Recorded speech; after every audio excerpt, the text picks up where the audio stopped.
If you handle Social Security the normal way after March 7th, you could lose weeks fixing a problem you didn't create. The risk isn't just delays. It's wrong starts, missing paperwork, and benefits that don't line up. Most people won't notice the change until the day they urgently need an answer. This hits retirees, people turning 65, widows and widowers, and anyone mid-application. Subscribe now so you stay protected and one step ahead of system changes. Think of it like putting a flashlight in your drawer before the power flickers. When policies shift, the people with a plan feel calm, and everyone else scrambles. If you want fewer surprises and faster fixes, lock this in. Let me frame this in a way that lowers stress, not raises it. You're not behind if you haven't prepared yet. You're also not powerless if a new process makes things feel harder. You just need a safer way to move through the system, step by step. Here's what's actually at risk in the first few weeks of any big rollout. Processing can become more centralized, meaning your case may not stay local. More screens can become automated, which is fast when it's right and frustrating when it's wrong. And when staffing is thin, small errors can take longer to spot and correct. In the next few minutes, you'll learn what to watch for, what to say, and what to save. I'll walk you through how to protect yourself when you apply, update, or fix an issue. And I'll show you the one tiny detail most people skip that turns a delay into a nightmare. Stay to the end, because that detail is simple, but it changes everything. Quick attention reset. Don't try to memorize everything. Just listen for the flow, because I'm giving you a repeatable routine. You can use it whether you're calling, visiting, or submitting forms online. The goal is to reduce back and forth and make your case easier to find. First, a reality check about the date. You may be hearing March 7 tied to a new rule or a new set of changes. Sometimes the public hears a date before the rollout is fully smooth everywhere. So treat that date as be extra prepared starting then and verify details through official channels. Now, what does a new rule often look like in real life? It might not be one giant rule you can read in a single paragraph. It can be a handful of process changes that alter how your request gets routed and reviewed. That's why people feel confused. The program is the same, but the pathway changes. Here's the consequence: confusion, clarity, action rhythm you'll use. Consequence: your case can move slower, or a detail can be misread. Confusion: you call and get different answers, or you can't locate status. Clarity: you build a paper trail that makes your case easy to track. Action: you follow a predictable escalation ladder when something stalls. One more attention reset. If you've ever said, "I'll deal with it later," this is for you, because later is usually when you're sick, grieving, or under a deadline. Preparation only feels boring until it becomes relief, and the best time to prepare is before the system feels crowded. Let's talk about who gets hit hardest when processes tighten up. People applying for the first time, because there's no history to reference. People changing something, like direct deposit, address, or work status. And people triggering a new benefit type, like survivor-related changes or Medicare timing questions. If you're already receiving a steady payment and nothing changes, you might glide through. But life doesn't stay frozen. A spouse passes away. A job ends. A health plan changes. A move happens. Those moments are exactly when you need the system to respond quickly. Now I'm going to tease that small detail again, using different words. There's a tiny step you can do in under 2 minutes that prevents "we never got it." Most people skip it because they assume the system logs everything perfectly. Later, that missing proof becomes the reason you're stuck repeating the same story. So let's start with the safest way to approach any Social Security-related action. You want to think like a project manager, not like a person begging for help.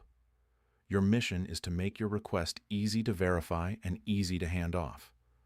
When cases move between workers or offices, the cleanest case gets solved first. Step 1 is your benefits folder. Create one place where you keep dates, names, letters, and screenshots. If you use paper, use a single envelope or binder. If you use digital, one folder with subfolders for letters, uploads, and call notes. Step 2 is your 3 identifiers habit. Anytime you contact an agency, you record the date, the method, and the outcome.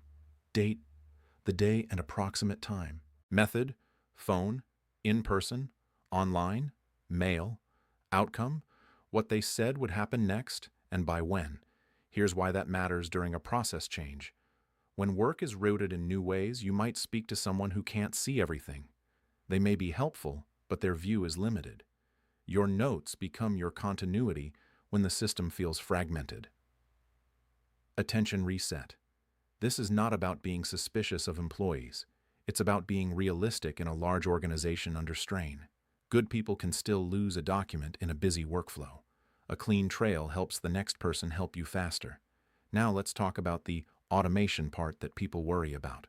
Automation can speed up the easy cases, but it can mishandle edge cases. Edge cases are you, still working, switching insurance, changing household status, correcting records. The system isn't against you, but it may not ask the human follow-up questions you need. So your job is to ask the follow-up questions before the system moves you forward. If you're filing for something time-sensitive, you confirm the timeline and the next step. If you're signing up for anything that costs money monthly, you confirm you actually need it. And if anything feels unclear, you stop and verify instead of rushing. Let me give you a real-life style example with easy math. Say you expect a benefit payment of $1,900 a month. If a processing snag delays 2 payments, that's $3,800 you don't have when you need it. Even if it gets fixed later, your rent and groceries don't wait. That's why later they'll fix it isn't a plan. It's a hope. And hope is fine, but paperwork needs a system. In a rollout window, the people with the system suffer less. Here's a second example, and I'll keep it hypothetical on purpose. Imagine you sign up for a monthly premium you didn't need at $180 per month. 6 months of that is $1,080.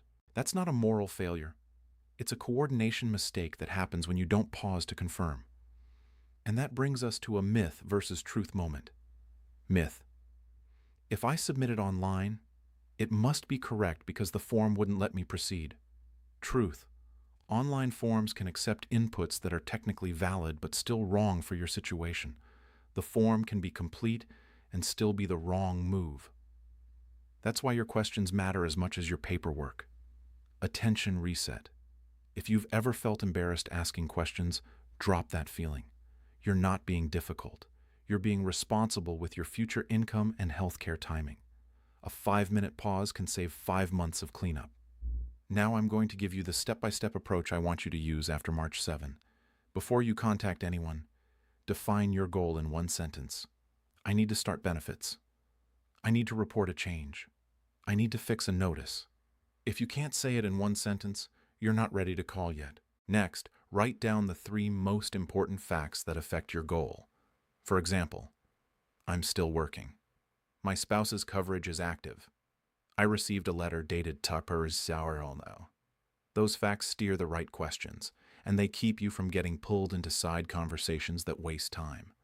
Then, decide what proof you can provide immediately. A letter, a pay stub, an insurance card, a bank routing change, a death certificate request status. You don't need to overshare, but you do need to be ready.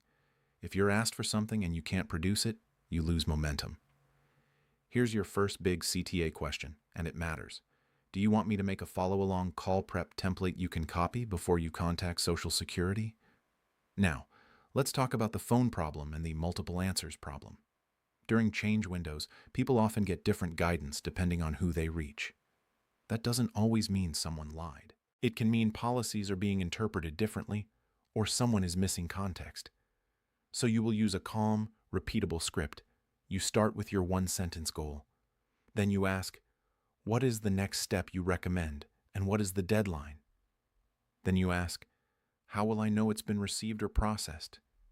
And here comes the small detail again, teased in a new way. Most people hang up as soon as they feel relieved. But the critical part is what you do in the final 30 seconds of the call. That final 30 seconds is where you lock in proof. You ask for a reference number if one exists. If they can't give one, you ask what to write in your notes that identifies the interaction. You confirm the spelling of the worker's name or the department, and you repeat back the next step and timeline in your own words. Attention reset. Repeating back is not childish. It catches misunderstandings while you still have the person on the line. It also signals that you're organized. Organized callers tend to get clearer guidance. Now about in-person visits. Some locations prioritize appointments, some triage walk-ins, and policies can shift.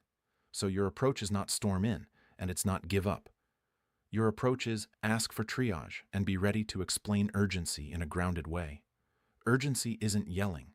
Urgency is a clear consequence. I cannot access medication. I have a shut-off notice. I'm at risk of eviction. I have no income. If that's you, you say it early and plainly.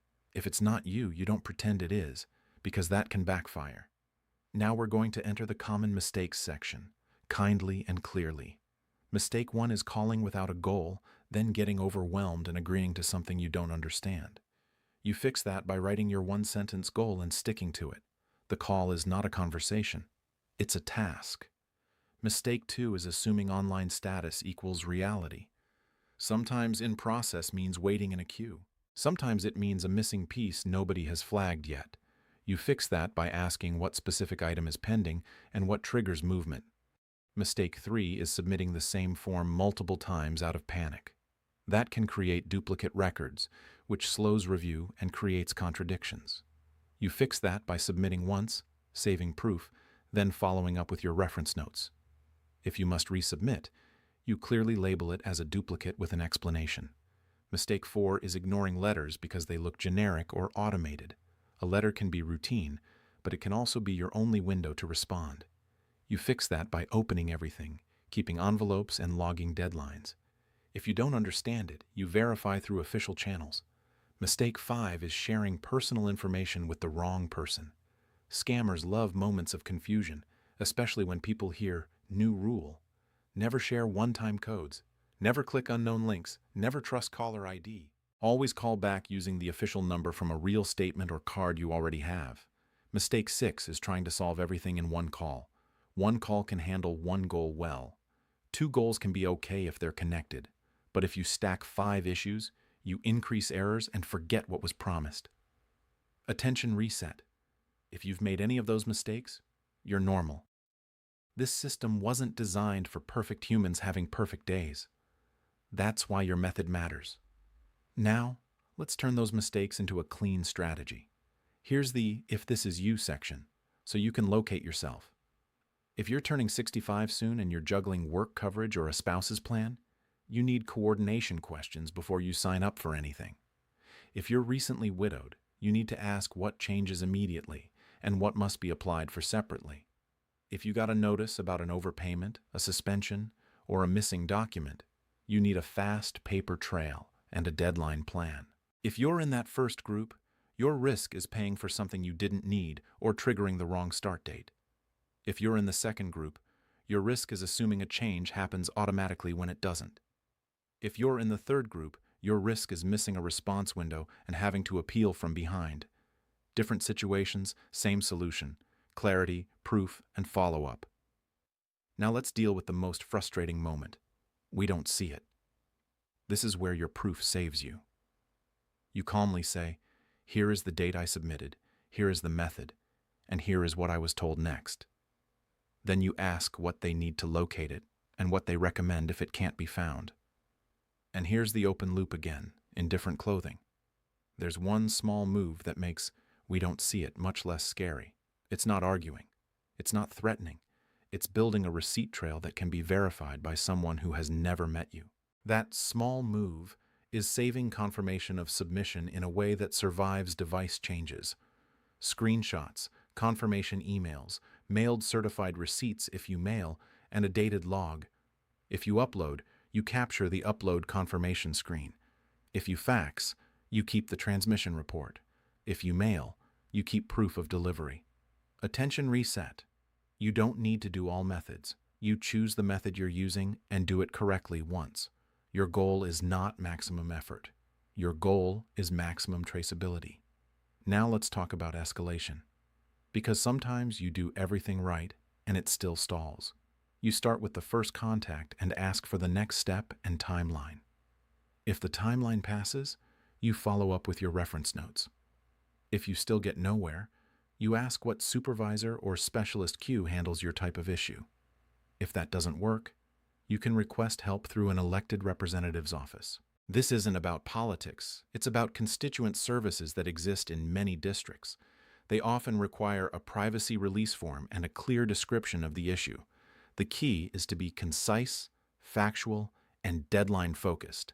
Here's your second big CTA question. Do you want a short script you can read if you need to request help through a representative's office without sounding emotional or scattered? Now, I want to address Medicare-related timing carefully, because misinformation spreads fast here. I'm not going to throw exact premium numbers at you, because those change and depend on circumstances. But the principle is steady. Coordinate coverage before you enroll and confirm whether you need to start now or later. If you're covered through current employment or a spouse's employment, your choices can differ. So what do? You ask, do I have creditable coverage right now? And what happens if I delay this part? You ask, what is my enrollment window and what proof do I need later? And you verify using official channels before making a move that triggers a monthly bill. Attention reset. Never let urgency push you into a permanent decision. If someone pressures you to act immediately, that's a red flag. Real processes can have deadlines, but they also allow verification. You're allowed to pause, confirm, and proceed correctly. Now let's talk about the emotional side, because it matters. When people are grieving or sick, they're more likely to accept the first answer. They're also more likely to miss a letter or forget who they spoke to. So you build your method now while you feel steady, so future you is protected. If you're helping a parent or a spouse, this is especially important. You may be the organized one, so you become the keeper of the folder, the dates, and the follow-up calendar. That one role can prevent months of stress for someone you love. Now we're going to pay off the open loop soon, but not yet. Because before I give you the tiny detail, you need one more tool, the follow-up calendar. A case without follow-up becomes invisible. A case with polite, scheduled follow-up becomes trackable. Here's how you set it up. If you submit something today, you schedule a check-in in 7 business days. If they gave a longer timeline, you schedule for 2 days after that timeline ends. Your follow-up is short. Goal, date of submission, what you're waiting for, what you need next. Attention reset. Don't follow up every day. That burns you out and doesn't help the worker either. But don't wait months, because then you've lost the thread. Steady follow-up is calm power. Now the scam safety portion needs to be crystal clear. Anytime the public hears new rule, scammers rush in with fake urgency. They may claim your benefits will stop unless you verify now. Do not share codes. Do not confirm bank info to inbound callers. Do not click unknown links. If you get a scary call, hang up and breathe. Then call back using an official number you already trust from a real document you already have. If you're unsure, ask a trusted family member to help you verify. Panic is the product scammers sell, so don't buy it. Here's the third big CTA question. Have you ever received a call or text that used fear about benefits to push you to act fast? Now we're ready for the payoff of the small detail most people miss. It's not a secret handshake. It's something boring that creates leverage when the system gets messy. Here it is. You always end every interaction by locking in the next verifiable step. That means you don't just ask, "So I'm good, right?" You ask, "What will happen next? Who does it? And how will I know it's done?" Then you ask, "If that doesn't happen by the date you gave me, what is my exact next move?" That single question turns uncertainty into a plan. And you write down the answer while you're still on the call or at the window. Because later, when you're stressed, you won't remember the exact wording. This is how you avoid being bounced around with "just wait longer." You create a shared expectation that can be referenced. Attention reset. This is the moment most people skip. They leave feeling relief, but with no roadmap. Your roadmap is what protects you during change windows. It also keeps you calm because you know what to do next. Now let's do the "do this today" mini checklist as normal sentences. Today, create that single folder and decide whether it's paper or digital. Today, write your 1-sentence goal for any pending issue you have, even if you won't call yet. Today, Find your most recent official letter and place it at the front of the folder. Today, set one reminder on your calendar labeled Benefits Follow-up with a date and time. Today, decide your scam rule. You never act from an inbound message, only from a callback you initiate. Today, tell one trusted person your plan, so someone else can help if you're ill or overwhelmed. Today, practice your closing question. What happens next, and how will I know? That's it. Small steps that create big stability. Now I want to cover one more area people forget. Language, not fancy language, not special terms, just the way you describe urgency and outcomes so you're taken seriously. You keep it factual, short, and tied to a consequence. Instead of, I really need this, you say, my income is not arriving and rent is due on the 1st. Instead of, this is taking forever, you say, it has been X days since submission and I was told why. Instead of, nobody helps me, you say, I need to know the next step and the expected timeline. This helps the person helping you, and it keeps you in control. Attention reset. You don't have to be tough to be effective. You just have to be clear. Clarity reduces misunderstandings, and misunderstandings cause delays. Now let's stitch everything together. Recap time. In clean words. Starting around March 7th, you should expect process shifts to cause more routing, more automation, and more variability in answers. Your protection is a method, one-sentence goal, 3 key facts, proof of submission, and scheduled follow-up. You avoid common mistakes by not duplicating submissions, reading every letter, and documenting every interaction. You also protect yourself from scams by refusing to share codes, refusing unknown links, and calling back using trusted official numbers. You identify your situation, turning 65, dealing with a loss, responding to a notice, and you tailor your questions, and you use the tiny detail, locking in the next verifiable step before you end the call. That's how you turn uncertainty into a plan. Here's your 4th big CTA question.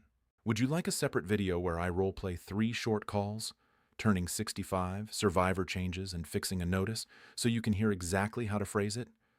Now for the close, and I'm going to keep it grounded. The final warning is this. When systems change, the biggest cost is not money first. It's time and momentum. If you lose momentum, you miss deadlines, forget details, and accept the wrong fix. But the hopeful truth is that you can take control with a few repeatable habits. You don't need insider connections. You need structure. You need proof. You need a calm follow-up plan that doesn't depend on luck. So here's my final question for you. Are you going to wait until something breaks, or are you going to set up your folder and follow-up plan today so you're ready for March 7 and whatever comes after?